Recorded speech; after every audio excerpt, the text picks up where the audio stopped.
तुमचा विश्वास, आमची बातमी।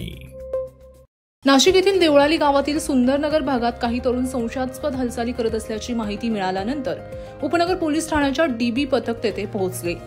पोलिसांना पाहताच संशयितांनी सैरावैरा पळ काढला।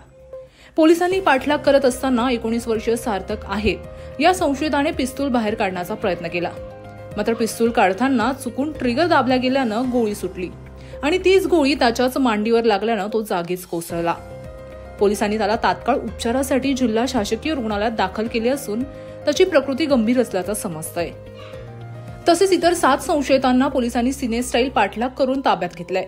तपासात सर्व आरोपी सराईत गुन्हेगार असल्याचं निष्पन्न झालं असून ते दरोड्याच्या तयारीत असल्याची माहिती पोलिसांनी दिली आहे। त्यांच्या ताब्यातून एक गावठी पिस्तूल, एक कोयता, दोरी आणि दरोड्यासाठी लागणारं साहित्य जप्त करण्यात आलं असल्याची माहिती पोलीस उपायुक्त मोनिका राऊत यांनी दिली आहे। 26 तारखेला रात्री आमचे डीबीचे कर्मचारी उपनगर पोलीस स्टेशनच्या हद्दीमध्ये पेट्रोलिंग करत असताना त्यांना गोपनीय बातमीदाराच्या मार्फत माहिती मिळाली की काही लोक ही काही संशयास्पद हालचाली या ठिकाणी करत त्यांचं अस्तित्व लपवून ठेवण्याच्या अनुषंगाने राहत आहेत। तर त्या परिसरामध्ये आम्ही या ठिकाणी हे सर्चिंग या ठिकाणी सुरू केलं। तर देवळाली गाव परिसरामध्ये जे कुस्त्यांचं मैदान आहे त्याच्या आजूबाजूच्या परिसरामध्ये काही लोक संशयास्पद या ठिकाणी दिसली। तर त्याच्याबदले 7 ते 8 लोक सदर वेळी त्या ठिकाणी होते। त्यामध्ये 3 ते 4 लोक हे रेकॉर्डवरची होती आणि बाकीचे काही अनोळखी इसम या ठिकाणी होते। तर सदर लोक कशासाठी आली होती, काय आली होती, त्यांना ताब्यात घेण्याच्या अनुषंगाने पोलिसांनी त्यांना विचारपूस करण्यासाठी या ठिकाणी सुरुवात केली असता त्यांनी त्या ठिकाणी पळ काढला। म्हणजे ज्या वेळेस त्यांना ताब्यात घेण्याच्या अनुषंगाने पोलीस प्रयत्न करत होते त्यावेळेस त्यांनी पळ काढला आणि इतर परिसरामध्ये ते नाहीसे झाले। तर नेमके कुठं पळाले, काय पळाले हे आम्ही या ठिकाणी माहिती घेत होतो। सदर भागामध्ये या ठिकाणी सर्चिंग आमचं सुरू झालं होतं। तेवढ्यात साठेनगर परिसरामध्ये एक फायरिंग झाल्याची माहिती आम्हाला या ठिकाणी मिळाली। सदर फायरिंग कुठं झालं होतं, काय झालं होतं याची माहिती घेतली असता बिटको हॉस्पिटलमध्ये फायरिंगमधला एक इसम या ठिकाणी आलेला आहे ह्याची माहिती आम्हाला मिळाली। आम्ही त्या भागामध्ये या ठिकाणी जाऊन त्या ची ओळख पटवली। तर तो आरोपी जो होता तो सार्थक आहिरे या ठिकाणी होता आणि त्याला त्याच्या पायामध्ये, उजव्या पायाच्या मांडीमध्ये त्याच्या हातून फायरिंग झाल्यामुळे या ठिकाणी जखम झाली होती।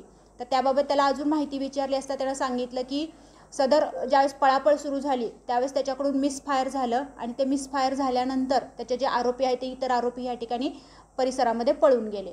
मग काल ह्या सदर घटनेच्या अनुषंगाने 27 तारखेला गुन्हा दाखल करण्यात आलेला आहे। भारतीय न्याय संहिता कलम 310(4), 310(5) व भारतीय हत्यार कायदा 325 आणि 425च्या अनुषंगाने या ठिकाणी गुन्हा दाखल करण्यात आलेला आहे।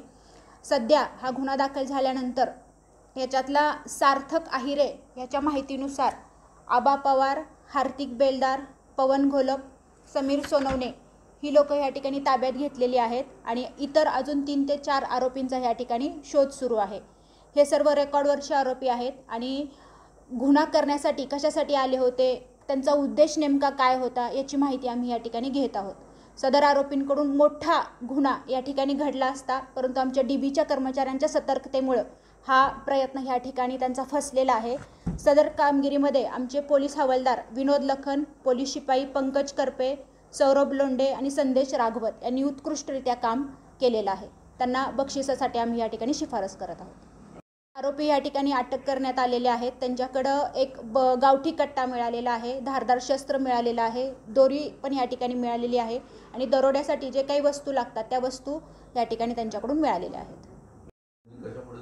नाही, त्याचा तपास अजून चालू आहे पण त्यांच्याकडून त्या पळापळीमध्ये ती लोड झाली असणार आहे आणि ती लोड होऊन त्यांनी तशीच खिशात ठेवण्याचा प्रयत्न करत असताना त्याच्याकडून ते फायर झाला असणार आहे। पोलिसांवर फायर करण्यासाठी लोड केली? नाही, पोलिसांसाठी फायर नव्हता झालेला, हा पळापळ त्यांची झाली आणि पळापळ झाल्यानंतर त्याच्याकडून तो मिसफायर या ठिकाणी झालेला। दरम्यान पोलिसांच्या सतर्कतेमुळे मोठा अनर्थ टळलाय।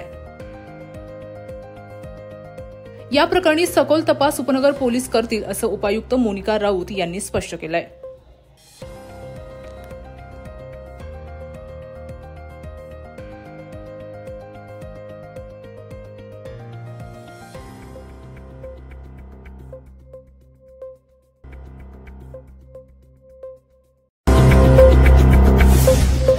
आपलं शासन, तुमचा विश्वास, आमची बातमी।